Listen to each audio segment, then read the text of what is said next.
Warning. I put it in the title. It's a political, not really a rant. But I think everyone's heard that saying, insanity is doing the same things over and over, expecting a different result. And in our politics in the United States has definitely reached that point. I don't care if you're a Democrat or a Republican. I will confess that I voted for Bill Clinton the first time he ran. And I voted for him because I actually liked the stuff I read about Hillary. I am so sorry. To not have looked into what the opponents were saying about her, saying about him, and to talk to people that I knew that used to live in their state, and the stuff they told me after elections. I learned stuff, and I was like, oh man, that was not good. And after that, I became a registered Republican, thinking, okay, it's the lesser of two evils. And I made a video about that before. And this last election, presidential election in 2012, I voted for the Constitution Party candidate. Don't remember his name, don't remember. I just could not. In fact, I tried to write in a candidate and was told I couldn't, that no one in that man's, the guy that worked there, and his 40 years of working at the ballot boxes, had anyone even requested such a thing. There were 5 different options for the President of the United States, and I chose the Constitution Party at that point, because I thought I could write someone in. And I've prayed about it, do I need to work within the system so that's allowed? And I was like, no, I've got other things, so many other things I need to be dealing with in the last 4 years. So here we are, another election coming up. And I've had a lot of people being very vocal toward me about I am wasting my vote if I don't vote for one or the other. If I don't vote for Trump, I am voting for Hillary. If I don't vote him in, Hillary's going to win. And then other people are like, anybody but Hillary, And I'm just like, okay, people, look at both parties. I am so disgusted at there's very few that I like. None that I trust. Because no matter how good they are at this start, I really believe anyone who can become the president of this United States is already in the pockets of those that are already running things. I do believe in the oligarchy. I believe the Federal Reserve. Please do your research. Don't debate me on this. They're the ones who put people in power, like Obama. They elected him. Why? I truly believe they did that so they can have more division within our nation. I am not ignorant of racial tensions. I am here in South Carolina, lovely state. For the most part, I've not run into but a few white men who had that mentality, racist mentality, really ugly racist mentality of I'm white and I can do whatever the heck I want because I'm here and got connections, and some of that is true. The sheriff of this county got caught doing something he shouldn't have been doing, and he got put. I don't think he's still up for trial. I think I hadn't kept up with that, but there were some families in this area that had connections to him, and their grown son had gotten away with a lot of stuff. And in the past year, their grown son hit and ran and killed somebody, and he didn't have the sheriff anymore to bail him out, kind of cover things up, make things easier on him. And now he and his mother, who helped him hide from the police, are in trouble. So things like that happens. It wasn't racial. It was just, this is the way the mentality of some people are. And I just finished reading Harper Lee's Go Set a Watchman. I'm thoroughly disgusted with the book. Someone needs to talk to me about this. I'm going to a book club meeting on it next week.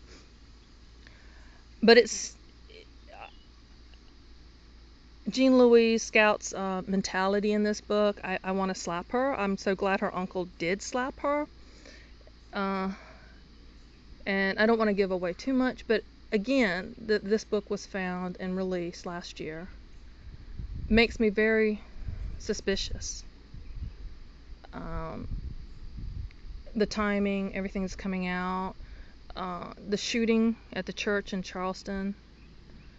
And it didn't. It's amazing the stuff that happened in Charleston, from the shooting of that police shooting of that one guy, and then that person going down and shooting up the church and killing those people in the black church. And the response of Charleston. Now stop and think.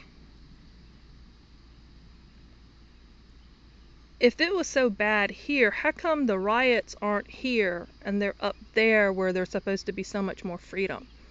And in a Democratic controlled city and state, where all the leaders, the sheriff, the mayor, I'm not sure about the governor, but all the people that have authority positions over there are black, African American. I'm not sure.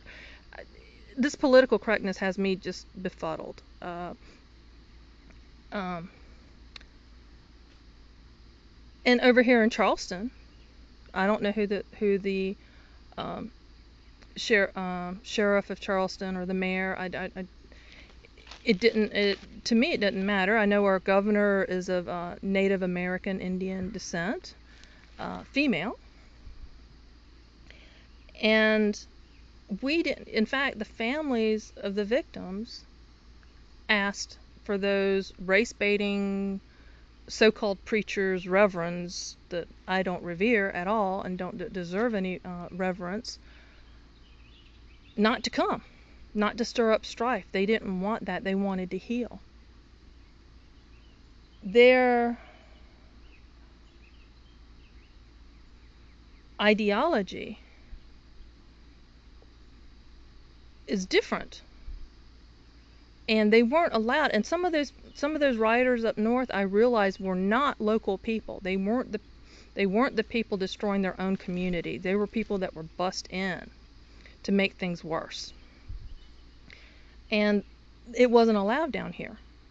And it wasn't the whites that blocked it. It wasn't the Caucasian people of European descent, however you want to call them,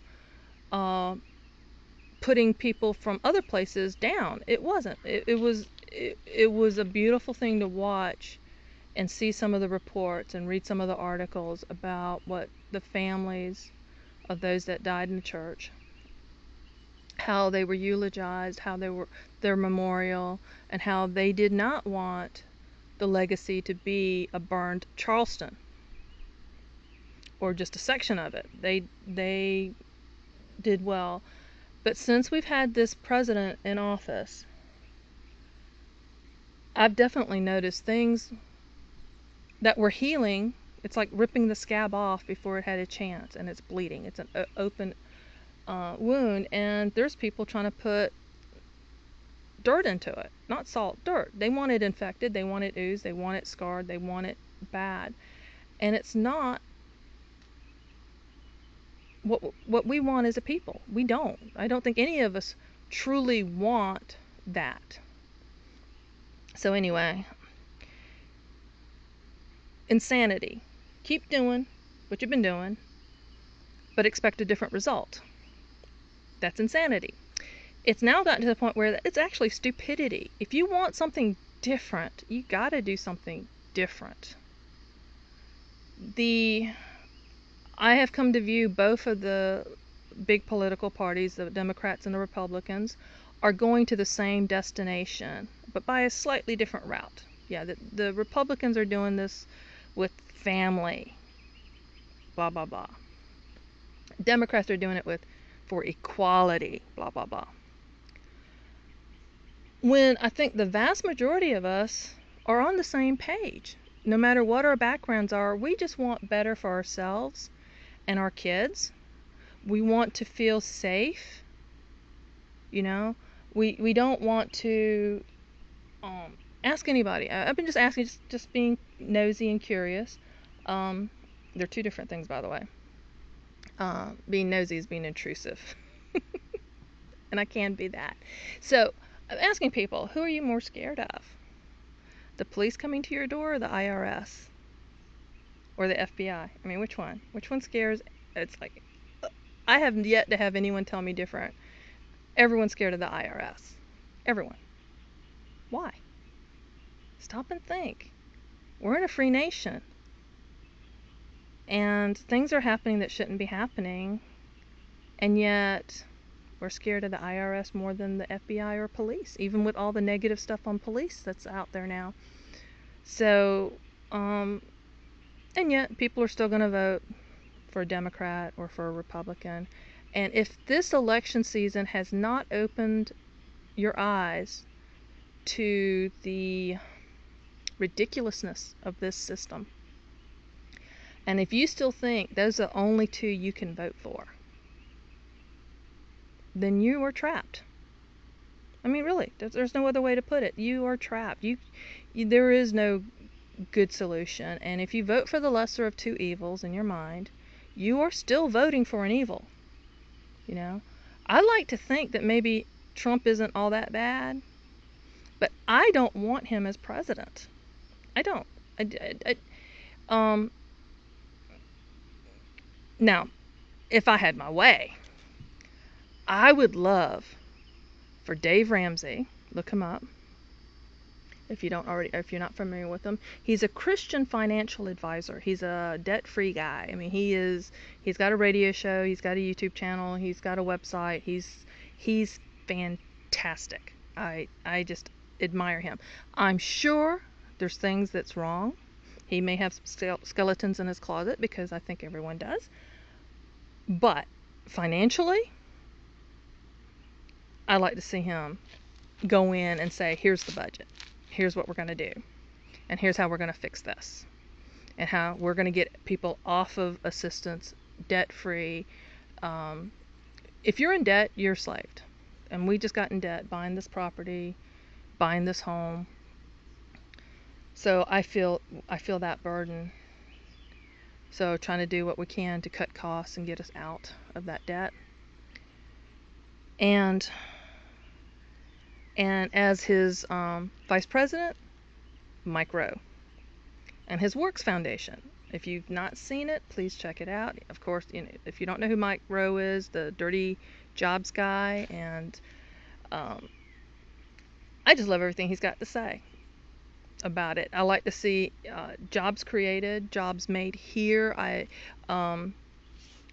Lower prices? No, we need better jobs.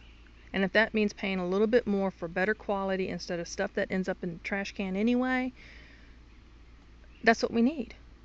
And Walmart and other stores like that trying to lower the price and sending jobs out to collapse. I mean, I really believe that it's been the perfect storm is coming to our economy, and it was made to do that.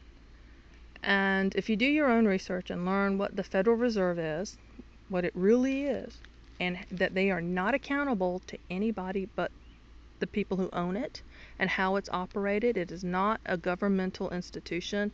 They tell our government what they will give money for and what they won't give money for, and they are the ones who finance the elections, who even gets to run in the long, who makes it through the primaries.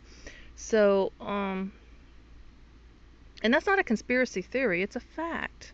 I'm not, there's so many things I will laughingly say it's a conspiracy theory. But once it becomes a fact, if you do just do a search on YouTube for The Creature from Jekyll Island and learn how the Fed was incorporated, do a history of federal banks, national banks, and what they've done to other countries as well as here. Do a research on Iceland when they had their banking crisis and what they did, and all of a sudden Iceland was not in national news anymore because they jailed their bankers. They didn't bail them out. They said, this is illegal what you did, you're going to jail.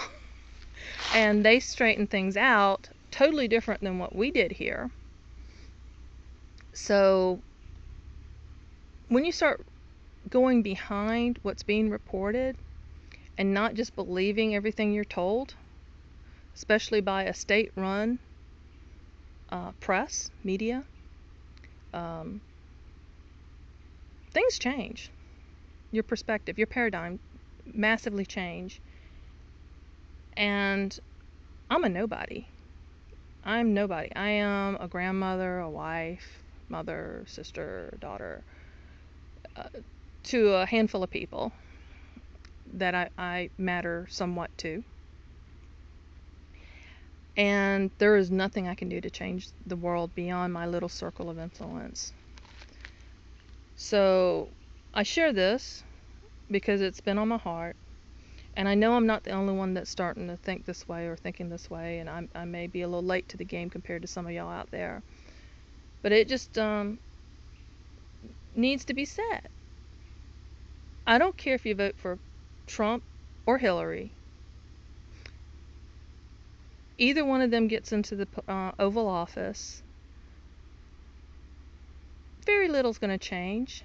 Nothing's going to trickle down to us. In fact, I believe with either one of them, things are going to get far worse, because that's the way it's all heading, and that's the way both parties are directing this nation. And I love this country. I'm a first-generation immigrant. My father was military. I was born overseas. I came here when I was 6 years old. I still remember how people talk about going to America. Literally, like there was gold pavement everywhere here. That opportunities were so incredible compared to where I came from, South Korea. And a lot of immigrants still have that. I believe in doing things legally. If I find out something's illegal, I won't do it.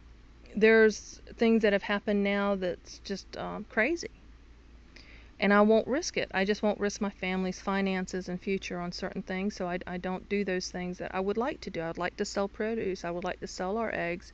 I would like to sell our chicken meat already processed. No, I will sell live chickens, and then they can do whatever they want with them. I will sell our that's it. I don't think I even I just won't risk it because of the Safe Foods Act, which oh, there's a hummingbird over there. Probably can't pick it up on the camera, but there's a hummingbird in the tomatoes, which I should be putting Epsom salt on and watering, which is my next thing when I get off my tush. But I just wanted to share my frustration and my hope. My frustration that people keep doing this insane, stupid merry-go-round of Democrat, Republican. I mean, look at the pattern of the presidents, the last few presidents, and why? How in the world does that happen? And look back previously, how the last few presidents we've had have both served 2 terms, and it's been alternating Republican and Democrat. It's almost like we're being mocked by our own stupidity, that those in power are literally laughing their butts off, going, look how stupid, we can just do this and save money on the White House expenses or whatever, and have them serve their 2 terms. Heck, it wouldn't surprise me if Obama got a 3rd term, just to stir the pot here and change a lot of stuff here, because seriously, when you're looking at Hillary and Donald, Obama starts looking better. That's sad. That is really, really sad. But my hope is that people wake up and just take personal responsibility and affect their own little circle of influence and get off of the crazy merry-go-round. That's my hope. Thanks for listening.